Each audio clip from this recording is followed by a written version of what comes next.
इसलिए सभी हमारे सर के नाथ जो मंच पर बैठे हैं और हमारे दिलों में राज करने वाले हमारे सामने बैठे हैं, हम आपके शाना बचाना हर कदम पे कदम साफ है। ये बात मुझे भी ये अच्छा लगता है कि मैं ऊपर हूँ, आप नीचे बैठे हैं, लेकिन ये प्रोटोकॉल है या कोई सिस्टम है वो के तहत मैं तो आपके कदमों में बैठना ज्यादा पसंद करता हूँ। दोस्तों और साथियों,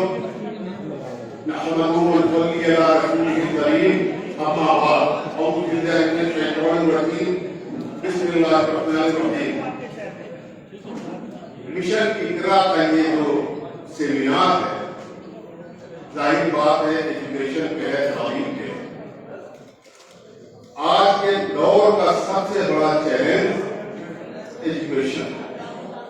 अपने बच्चों को एजुकेटेड करें, तालीम से उनको आरास्ता करें, जहल को दूर करें।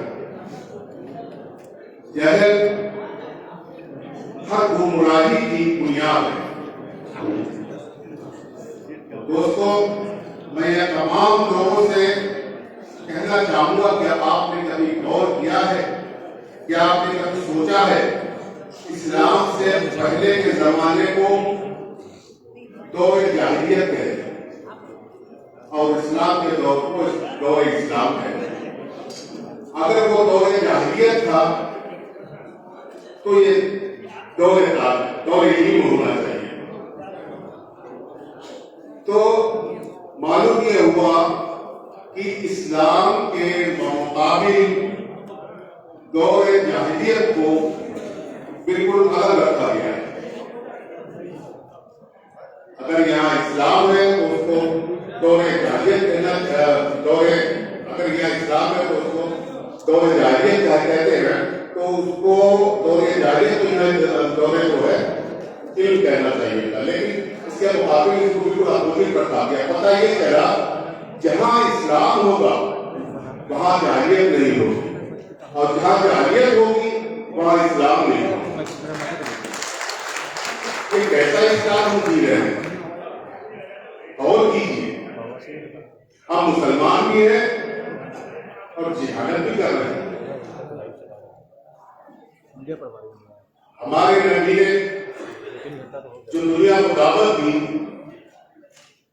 कुरान की तरफ, किताब की तरफ बुलाया, और आज हमारे उस पैगंबर को मानने वालों के पास किताब नहीं। जिस पैगंबर पर वही इकरा नाज़िल हुई है, उस पैगंबर के मानने वाले पढ़ने वाले नहीं। जिस किताब के लिए जिस पैगंबर ने पूरी दुनिया को बुलाया, आज उस किताब से हम अपना अपना है। जिस कुरान में कसम खाई, नूर कलम की, उस कुरान को मानने वाले के पास कलम नहीं। आपने गौर किया कभी, कुरान ने 84 जगह पर इल्म के मामले में तज़किरा किया। कुरान के मानने वालों के पास आज नहीं। मेरे अजीज, बदल डालिए अपना तरफ से हयात, वरना ये जिंदगी आपकी पसमानदगी का मुकद्दर बन जाए। अगर आप भी नहीं जागे तो बहुत देर हो जाएगी। अंधेरा का अपना कोई वजूद नहीं है, और आज हमने इतनी अंधेरे को अपने ऊपर हावी कर लिया है। एक चिराग जलाकर तो देखो, अंधेरा अपने आप छटना शुरू हो जाए, लेकिन कोशिश करनी पड़ेगी। क्योंकि ये आज तालीमी कॉन्फ्रेंस है, इसी तालीम के ऊपर ही मैं शुरू करूंगा। जिंदगी का उसूल है कि आप जब तक काम नहीं करेंगे तब तक आपको कामयाबी नहीं मिलेगी। अगर आप कामयाबी चाहते हैं तो उस पर काम करना पड़ेगा। मैं चाहता हूँ निजाम कोहन बदल डालूं, फकत ये काम मेरे बस की बात नहीं, ये काम फकत मेरे बस की बात नहीं। उठो पड़ो मेरी दुनिया के काम इंसान हो, ये काम सबका है, तो चाहो बस की बात नहीं। जब तक आप साथ नहीं आएंगे, जब तक आप मिशन इकरा से जुड़ेंगे नहीं। मिशन इकरा तो एक प्रोग्राम नहीं जो आज हुआ कल उसका नतीजा आ जाए। मिशन इकरा एक तहरीक है जो प्रदेश प्रदेश देश देश जिले जिले गांव गांव तक हमें लेके जा रहे हैं और लेके जाना है। आज उस मिशन इकरा की जिम्मेदारी झारखंड में हमने आपदा पालन के साथ डाली है, उनके ऊपर डाली इस उम्मीद के साथ कि यहाँ पर बहुत सी पंचायती आपके काम पहले से करती चली आ रही है, उनका कर्ज अमल थोड़ा सा चेंज करना है। का मकसद सबका एक ही है, तो मिलजुल के पूरे कर लेते हैं उस चीज को, इंशाअल्लाह हमें कामयाबी मिले। लेकिन शुरुआत करनी पड़ेगी, शुरुआत भी आपको ही करनी पड़ेगी, शुरुआत हमें ही करनी पड़ेगी। जब तक हम कदम बढ़ाएंगे नहीं तो मंजिल हमारी तो यूं ही दूर बनी रहेगी, मंजिल के पास पहुंचेंगे कैसे। तो मेरे दोस्तों, आप जो दुनिया में अल्लाह ने हमको भेजा है, अगर मकसद से अल्लाह ने कोई कायनात बनाई है, मैं आपके साथ एक छोटी सी मखलूक का जिक्र करता हूं।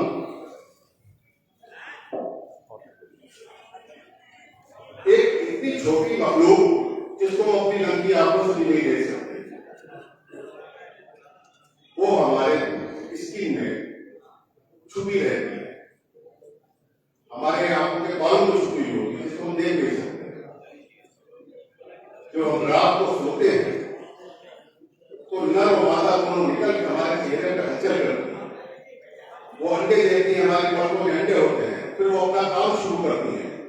हमारी खूबसूरती के जितनी डेड स्किन है, जितनी तेजी त्वचा है, उसको वो खाती है और फ्री में अल्लाह की कुदरत देखिए, बगैर किसी दवा के, बगैर किसी मशीन के, बगैर किसी क्रीम के वो अपने काम को अंजाम दे रहे हैं आपकी खूबसूरती बढ़ाने के लिए।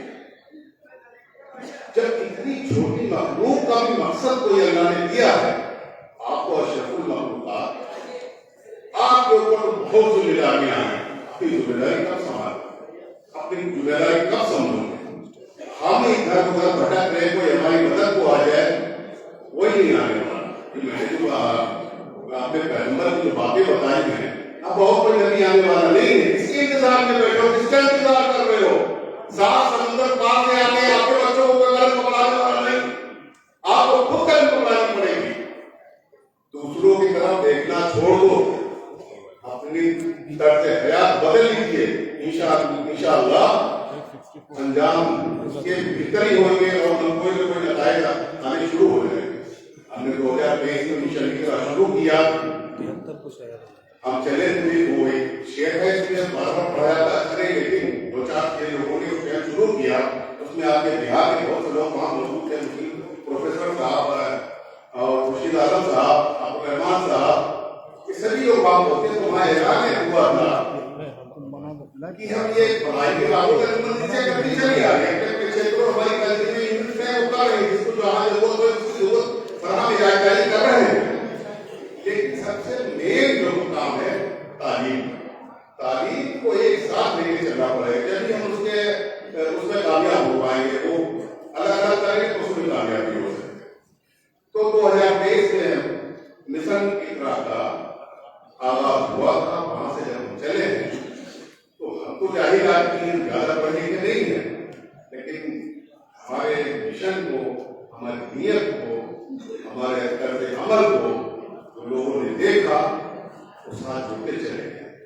आज अच्छी अच्छी यूनिवर्सिटी के लोग हमारे साथ में हैं, उनको लगा कि यार कोई निकला है तो उसके कौम की पढ़ाई के लिए तालीम जरूरी है, तो इनके साथ क्यों न चले। आज अल्हम्दुलिल्लाह एक से बढ़कर एक इंडिविजुअल हस्ती हमारे साथ हैं। बस जरूरत है आपके शामिल की, आपके हौसले की।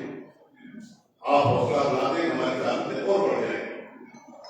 मैं चाहता हूं आपका भाई से और हमारे मोहतरम सईद साहब से मैं गुजारिश करूंगा कि झारखंड से सिविल सर्विसेज से कम 5 बच्चों को गोद लें और उनकी कोचिंग बढ़िया से बढ़िया करें, मिलजुल के सारी पंचायतों के साथ एक एक साल में 2005 बच्चे भी निकल के आए, वो बच्चे कहाँ तक तहलका मचाते हैं, एक सिलसिला शुरू हो जाएगा। हर चीज अपनी जिम्मेदारी समझ ले। जितनी यूनिट से हमारी और प्रदेशों से आई है, हम उनसे के लिए आह्वान करूंगा कि हमारे बहुत ज्यादा नहीं 2 बच्चे मिले हुए उसको नताइज निकालने शुरू करो। जब तो हमारा मकसद कामयाब होएगा, जब भी तुम चले तो हमारे हौसले तोड़ दोगे तो कहाँ तक चलूंगा। तो मैं गुजारिश करूंगा आफ्ताब साहब से और मोहतरम सही साहब से कि कम से कम आज आफ्ताब साहब ये कहते हैं कि इस झारखंड से अलग अलग इलाके से ऐसे 5 बच्चों को चुना जाएगा जो पढ़ना तो चाहते हैं, जिनके अंदर काबिलियत है, लेकिन उनके अंदर जराए नहीं, उनके साथ असबाब वाले होता है, उनके वालिदैन इस सर को उठाने के काबिल नहीं है। ऐसे 5 बच्चों को चुने और इंशाअल्लाह यहाँ से आप सबकी दुआएं रहेंगी तो बच्चे कामयाब होंगे।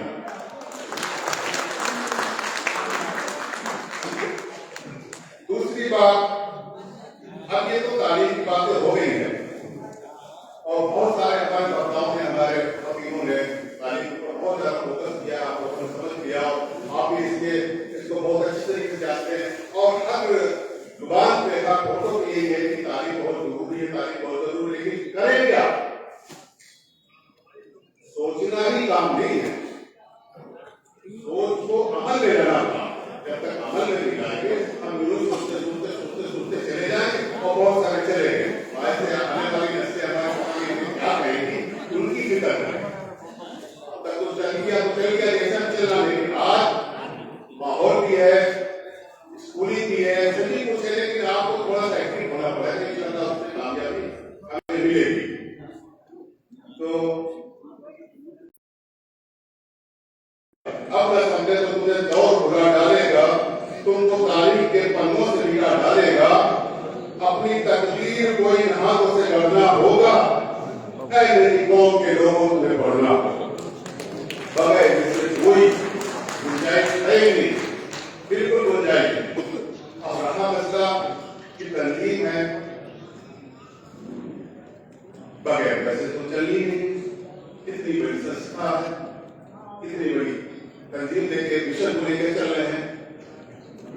मैं आपसे कुछ नहीं कहूंगा कि आप मुझे इस तंजीम को इतना पैसा दीजिए, कुछ नहीं। आप थोड़ा सा एक्टिव हो जाइए, आप रात करते किसी वकील को, किसी भिखारी को जेब में हाथ डाला, 10 रुपये निकल के 5 रुपये निकल के 20 रुपये लेते चले जा रहे हैं। ये भिखारियों को प्रमोट कर रहा है, भिखारियों का इस्लाम में कोई मामला ही नहीं। आपने गौर किया कभी सोचा आपने हमारे सिख भाइयों ने अपने यहाँ से गरीबी खत्म कर दी, एक भिखारी नहीं मिलेगा। हमारे जैन पारसी इनके यहाँ हालात आप देख रहे हैं, मिलेगा कोई? कहीं कोई कह सकता। एक और हमारे मुस्लिम भी है जो बोरा कम्युनिटी से आती है, उसने भी सारी गरीबी खत्म कर दी है, कोशिश करी है, मतलब ऊपर से अल्लाह का हुक्म, अल्लाह का कानून पूरी कायनात के लिए एक है। ये समझ लीजिए, ऐसा नहीं कि अल्लाह तुम्हारी है, अल्लाह ने पूरी कायनात को बनाया, उसका कानून पूरी कायनात के लिए एक है। अल्लाह ने कहा तुम हमारी राह में 1 रुपया खर्च करोगे, हम तुम्हें उसका बदल 10 देंगे। इसमें ईमान कहाँ गया तुम्हारा? दूसरों ने ले लिया और जो तुम्हारे पास ईमान था तुमने खत्म कर दिया। अरे करके तो देखो, यकीन करके तो देखो, उसने वादा किया कितना खर्च करोगे नाम में, तुम्हें पता भी नहीं चलेगा कि हमने कहां से दिया, गुमान भी नहीं करोगे, वो वहां तुम्हें नवाज देंगे। इससे अच्छा बिजनेस तो क्या हो सकता है? 1 10 का वादा उसने किया और आपकी नीयत पे और पुरुष पे देखेगा तो पता नहीं कितना गुना नवाज देगा। सोचो, कोई काम मुश्किल नहीं है, इंसान ही करता है, आप इंसान हो माशाअल्लाह, लेकिन सोचना पड़ेगा, अमल करना पड़ेगा। ये नहीं कि याद करिए इतना बड़ा इतना अच्छा इजलास हो गया, वाह वाह वाह भाई ने और यूं आया किया चले हुआ है, तो उसमें रिजल्ट आने चाहिए। हम लोग दीवाना बाग इधर उधर घूमते फिर रहे, हमारे भी कारोबार है, मैं भी एक बिजनेसमैन हूँ। यहाँ पर हमारे P4 कंपनी के डायरेक्टर यहाँ पर बैठे हुए हैं शाहंबर साहब, जिनके पास वक्त को कभी नहीं है। हमारे प्रोफेसर मुस्लिम पटना वाले बैठे हुए हैं, जिनकी अदालत की वजह से आए हैं, जो हमारे अहमद अली अहमद साहब जो दिल्ली यूनिवर्सिटी के प्रोफेसर है। एक बार एक बंदे करते का बात चल रहा है, अरे कह साहब आप तो दीवार वाली नमाज घूम रहे हो, हम चले जाएगा करके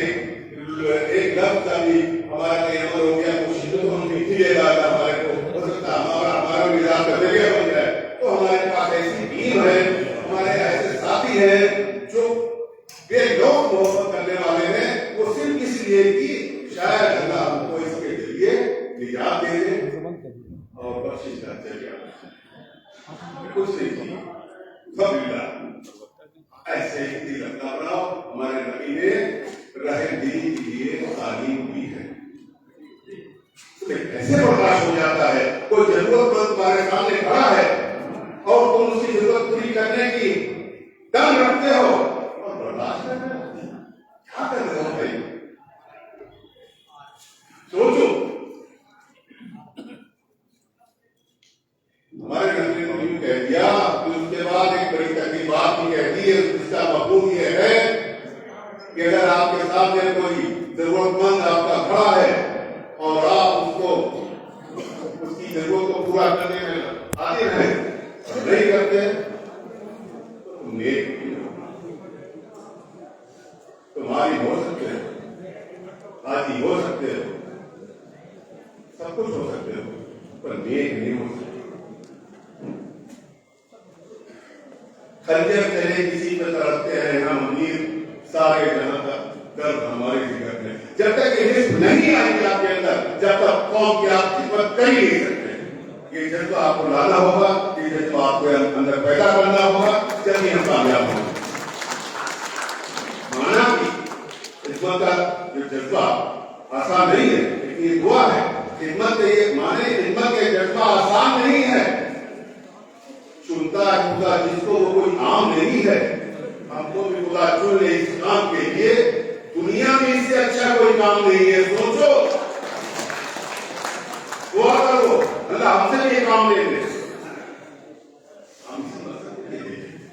हम एक दूसरे की पढ़ाई भी देंगे, हमारे घर की तालीम अपने पड़ोसी की ख्याल रखिए, उसके लिए ये दिखाते हैं किस धर्म से है, किस जात से है।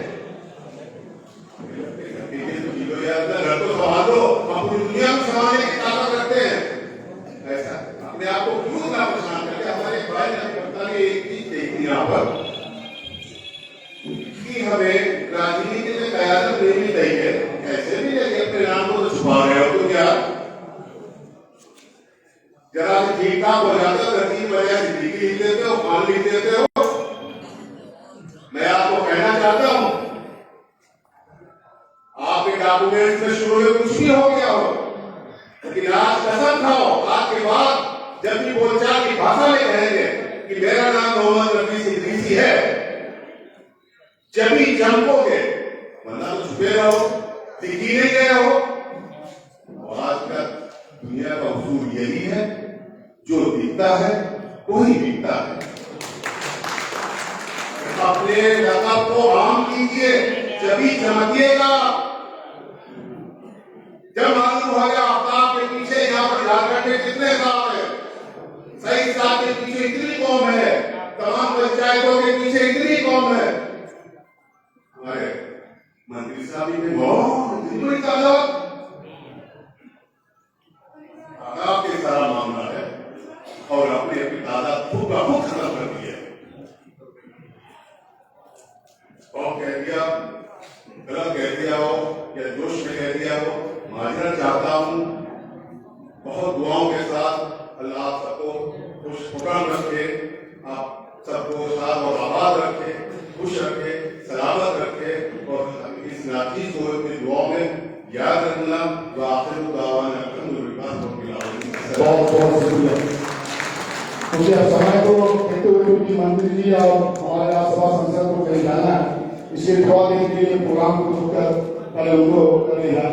तो मैं चाहूंगा कि ऑल इंडिया के सरपरस्त हम सब के गार्जियन जनाब शहीद साहब, हमारे झारखंड के मंत्री कल्याण मंत्री हमारे हफीजुल जी को मेमेंटो और सम्मानित करेंगे, मेमेंटो देकर सम्मानित करेंगे।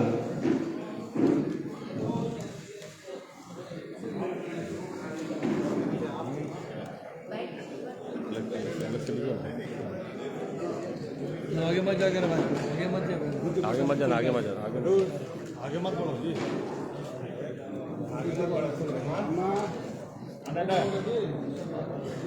आगे नहीं बढ़ेगा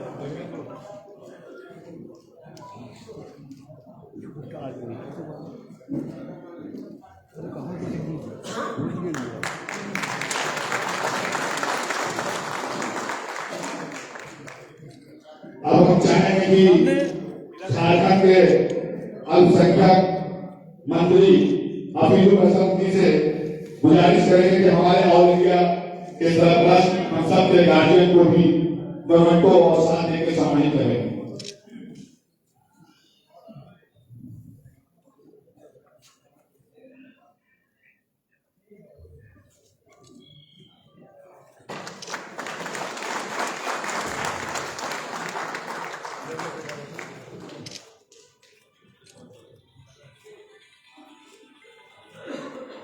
अब all India human university Jharkhand प्रदेश के अध्यक्ष जनाब अल्ताफ आलम ऋषि साहब हमारे राज्यसभा सांसद श्रीमती डॉक्टर महुआ जी को मोमेंटो और साथ देकर सम्मानित करें। आप सबका हम खैर मकदम करते हैं, हार्दिक हार्दिक अभिनंदन और स्वागत करते हैं। ये भैया आपको चाहिए, मैं ग्रुप में भेजेंगे भैया वीडियो आपको।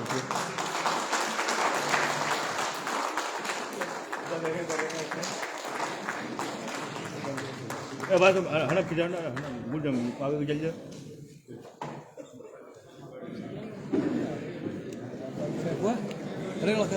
अब मैं श्रीमती डॉक्टर महुआ जी से गुजारिश करेंगे कि वो हमारे राष्ट्रीय अध्यक्ष नफीस इद्रीसी साहब को सारा मोमेंटो देकर सम्मानित करें।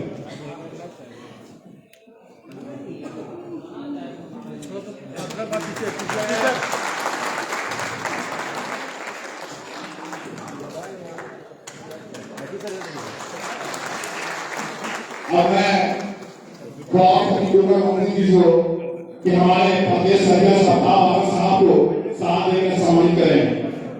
हमारे अभी से गुजारिश है तो हमारे झारखंड प्रदेश के अध्यक्ष अल्ताफ साहब को मोमेंटो और साथ देकर सम्मानित करेंगे।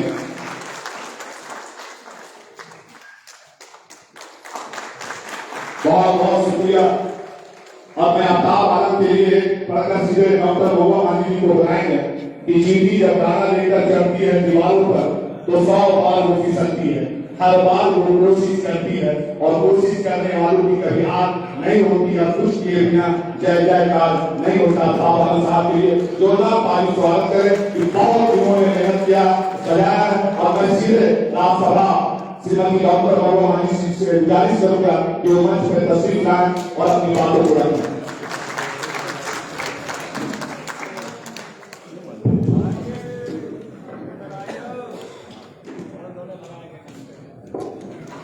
ऑल इंडिया अंजुमन इद्रीसिया रांची झारखंड द्वारा मौलाना आजाद हॉल अंजुमन प्लाजा मेन रोड रांची में आयोजित इस मिशन एकता कॉन्फ्रेंस में यहाँ मंच पर उपस्थित हमारे परम आदरणीय मोहम्मद सईद इद्रीसी सरपरस्त रांची झारखंड, साथ में हमारे झारखंड सरकार के माननीय मंत्री जनाब हफीजुल हसन साहब, यहाँ उपस्थित राष्ट्रीय अध्यक्ष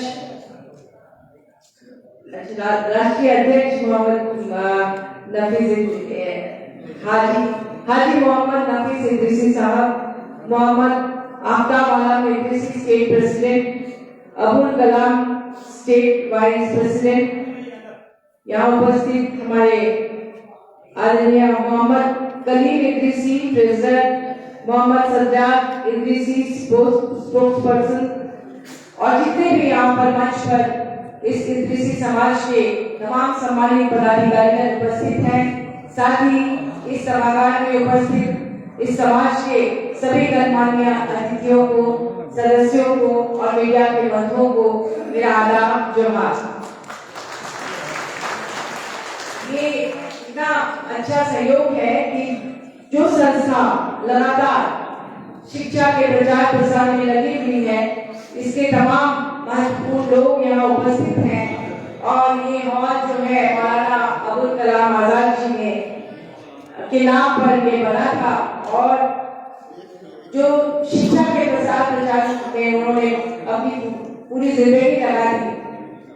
हमारे परमवीर चक्र विजेता हमारे अब्दुल हमीद साहब, जिनका हम लोग हर साल वहाँ पर श्रद्धांजलि समारोह में हम लोग सब उपस्थित होते हैं, वहाँ पर चौक पर हम लोगों ने इसका सौंदर्यीकरण भी किया।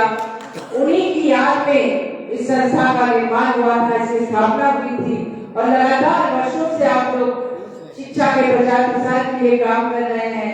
साथ ही समाज सेवा, बुजुर्गों की सेवा और रक्तदान और हर तरह का शिविर लगाते आए हैं। आज हमारे समाज को आगे ले जाने के लिए सबसे जरूरी है शिक्षा का प्रचार प्रसार, जिसमें महिलाओं की भी शिक्षा शामिल है, क्योंकि शिक्षा ही एकमात्र ऐसा अस्त्र है जो हमें अत्याचार से, अन्याय से बचाता है, जो हमें बराबरी देता है। मुझे बहुत खुशी हो रही है ये बताते हुए कि अभी हाल ही में मैंने एक बिल के लिए प्राइवेट पेपर बिल डाला है। हम सभी सांसदों को एक अधिकार दिया है संविधान ने कि हम अपने मन से इस देश के हित में कोई भी बिल ला सकते हैं, कोई भी कानून बनाने के लिए सरकार को प्रपोजल दे सकते हैं अपने नाम से, और अगर इस पर बहस होने के बाद राज्यसभा और लोकसभा में ये पारित हो जाए तो ये कानून बन सकता है।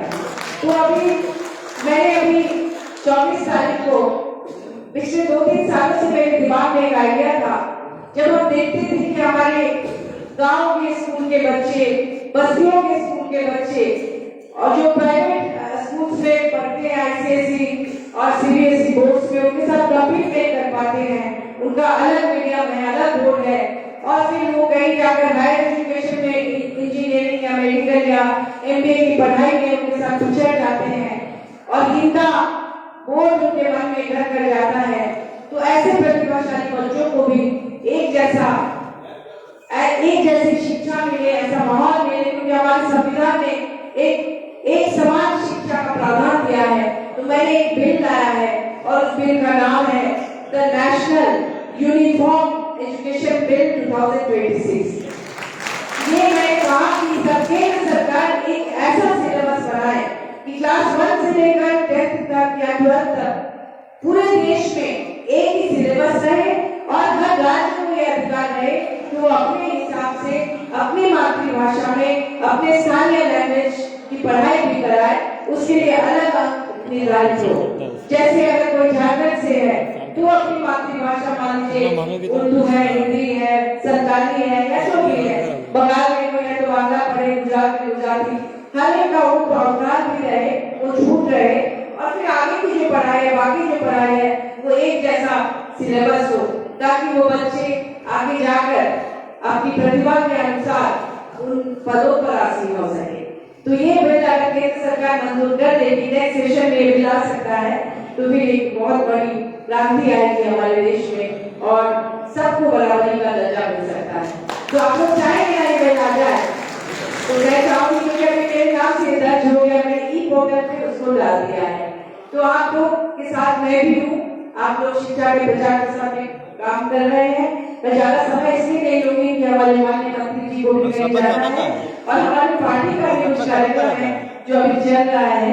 मैं उसके बीच से उठकर आ गई हूँ, क्योंकि यहाँ पर मेरा आना बहुत जरूरी था, क्योंकि आप सबका प्यार और आप लोगों का आशीर्वाद हमेशा मिलता रहा है और हमारे माननीय शहीद साहब हमेशा हर मौके पे हमें अपने यहाँ आमंत्रित करते हैं। अपने स्कूल, इनके स्कूल में भी मैं बहुत बार जा चुकी हूँ।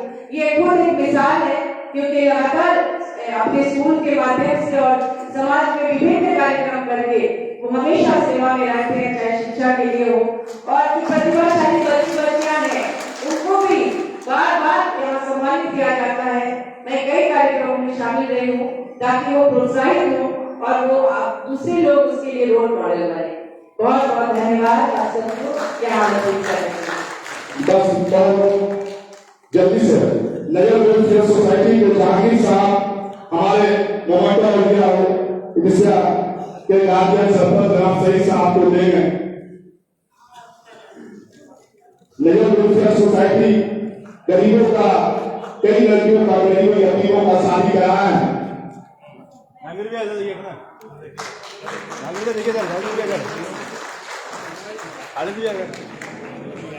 क्या सामने सर और इंडिया के तरफ से एक मेमेंटो हमारे ऑल इंडिया के सरपंच गार्जियन जनाब सईद इसी साहब को मेमेंटो देंगे केंद्रीय अध्यक्ष।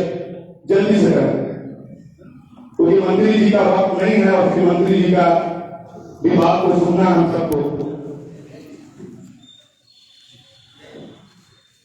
नफीस सर इधर देखिएगा, नफीस सर इधर देखिएगा। अरे सामने हम सब के गार्जियन ऑल इंडिया इंडोनेशिया के सरपरस्त जनाब शहीद ऋषि साहब को केंद्रीय की तरफ से एक मोमेंटो का भेंट किया गया, सम्मानित किया गया। हमें सीधे मैं एक बात से मैं उनको बताता हूँ कि फूलों में फूल वही है जो कांटों में दिया करते हैं, रिश्ते पे रिश्ते वही हैं जो वक्त पर दिया करते हैं। हमारे इस झारखंड सरकार के मंत्री और सबके दिलों के धड़कन हमारे जनाब हफीजुल हसन जी से कि वो आए मंच पर तशरीफ लाएं और अपनी बातों को रखें।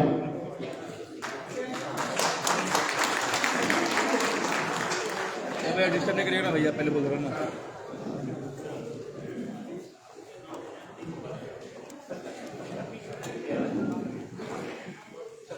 आज यहाँ और इंडिया इंडोनेशिया रांची के तत्वाधान में मिशन एग्रा कॉन्फ्रेंस में मंच पे उपस्थित मेरे गार्जियन, मेरे वालिद साहब के साथी जनाब मोहम्मद सईद ऋषि साहब, हमारी पार्टी के राज्यसभा सांसद डॉक्टर मोहम्मद मानी जी, इस कार्यक्रम के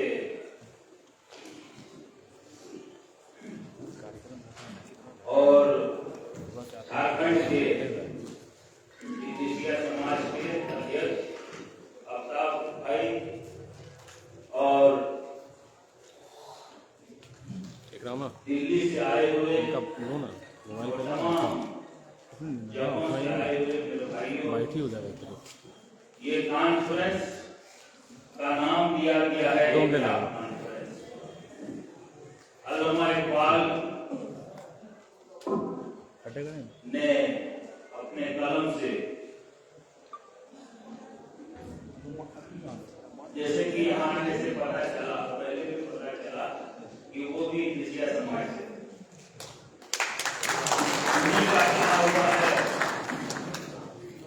कि हैरत है कि तालीम और तरक्की में है पीछे, हैरत है कि तालीम और तरक्की में है पीछे, इस कौम का आगाज ये इकरार से हुआ, इस कौम का आगाज ये इकरार से हुआ।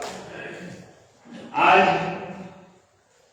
पिछले दिनों एक प्रोग्राम व्हाइट हाउस में भी हुआ था और आज यहाँ है। बहुत अच्छी बात है कि बहुत सारे लोग आज जमा हुए, बहुत अच्छा लगा।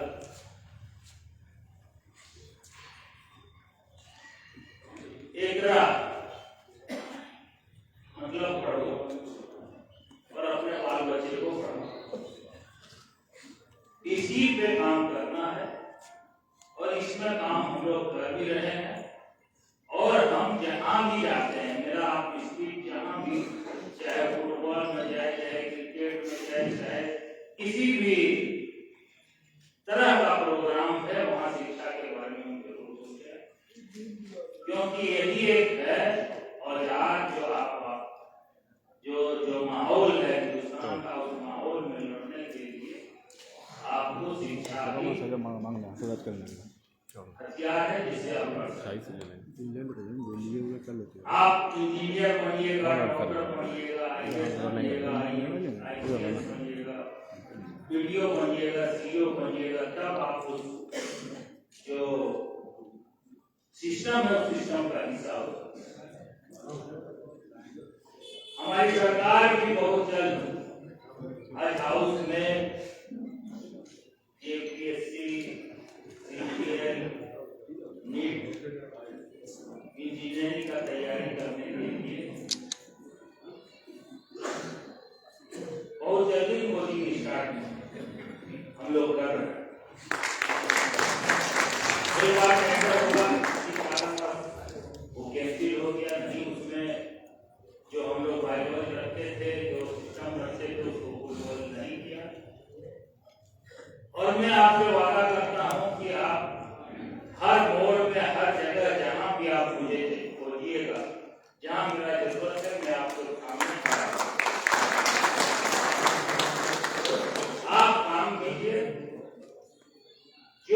आपके बरादरी के बच्चे हैं जो पैसे के अभाव में आगे पढ़ाई नहीं कर सकते हैं, उसमें आप उसको मदद अपने बाल बच्चे को पढ़ाइए। आपका बरादरी पढ़ने में तेज है, मैं जानता हूँ, क्योंकि मैं भी मधुपुर से हूँ और मधुपुर में जहाँ हम लोग 25 साल बैठे और अभी भी बैठते हैं, वो टेलर मास्टर का है। जो समाज का दिमाग इतना तेज चलता है, उसमें किसी दूसरे का दिमाग नहीं चलता। वो एक कपड़ा में चाहेगा क्या वो सिला सकता है।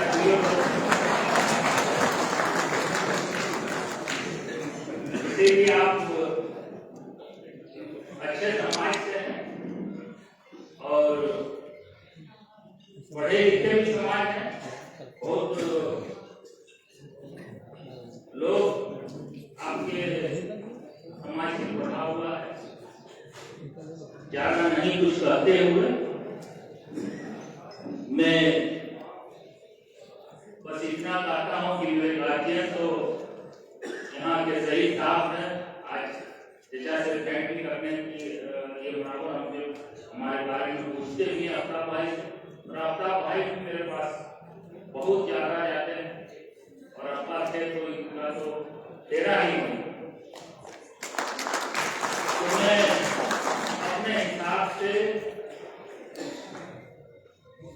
कौम के लिए, बरादरी के लिए, समाज, सारा समाज के लिए जो मुझे विभाग मिला है उसमें अपने साथ मेहनत करके काम करूंगा। मेरे पास जो विभाग है अल्पसंख्यक कल्याण विभाग, यहाँ बिहार के भी लोग होंगे, दिल्ली के होंगे, यूपी के भी लोग। छोटा स्टेट है लेकिन जितना मैंने यहाँ चाहे मदरसा हॉस्टल हो, चाहे कब्रिस्तान घेराबंदी हो, चाहे CMAPP लोन, जितना मैंने अपने झारखंड में किया हूँ, देश तो क्या विदेश का भी कोई देश में इतना कब्रिस्तान घेराबंदी नहीं या हॉस्टल का निर्माण नहीं। बस आप लोगों की दुआ चाहिए और मार्गदर्शन चाहिए कि मैं कैसे आगे और समाज का खिदमत कर सकूं। इन्हीं चंद शब्दों के साथ सभी को मेरे ओर से ये यहाँ मौलाना अबुल कलाम आजाद हॉल में ये हमारे बहुत बड़े बुजुर्ग, बहुत बड़े दानिश्वर और फर्स्ट शिक्षा मंत्री ऑफ इंडिया रह चुके हैं और उन्हीं का ये किया हुआ है जिसमें आज हम लोग यहाँ इत्मीनान से बैठ करते हैं। सभी को धन्यवाद। अल्लाह।